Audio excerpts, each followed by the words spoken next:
Сәлем достар, менің каналыма қош келіпсіздер. Сіздер білен Наргиза. Мен сіздерге бүгін осылай әдемі болып шығадыған сникерс пирогыны пісіру әдісімен бөлісемін. Ол үшін ыдысымызға ұнымызды сап аламыз, сосын үстінен сары майымызды алып, ұнға билеп жақсылап өткіштен өткіземіз.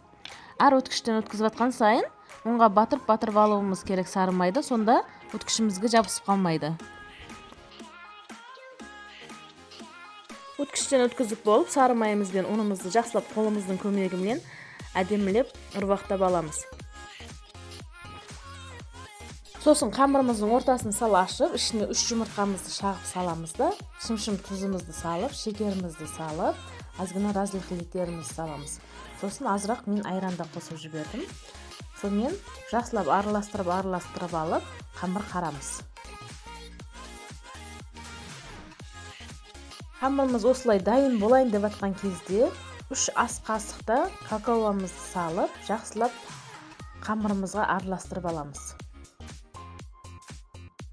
Листімізді алып, үстіне палга қағазымызды төсеп, сосын үстіне керек размердегі қалыбымызды алып, өзімізге керекті размерді қойып аламыз қалыпты. Қамырымызды оқтаудың көмегімен жайып, қалыптың ішіне салып, қолымызбен жан жағының бәрін тегістеп, әдемілеп шығамыз.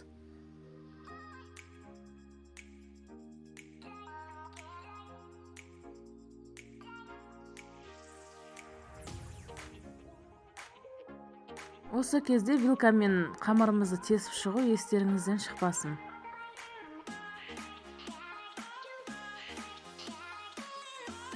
Тестамыз дайын. Енді ішіне саладыған сметанамызға 1 жұмыртқа салып, 2 ас қасықта кукурузный крахмалымызды салып, сосын шекерімізді салып, жақсылап араластырып, бір келкі масса хасыл қыламыз.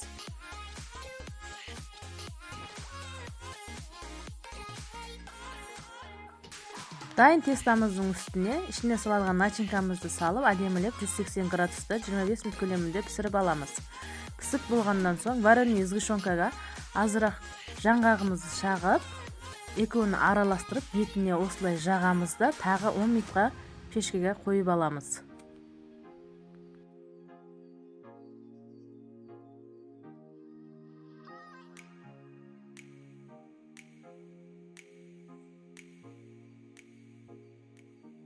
Мінекей, біздің пирогымыз дайын.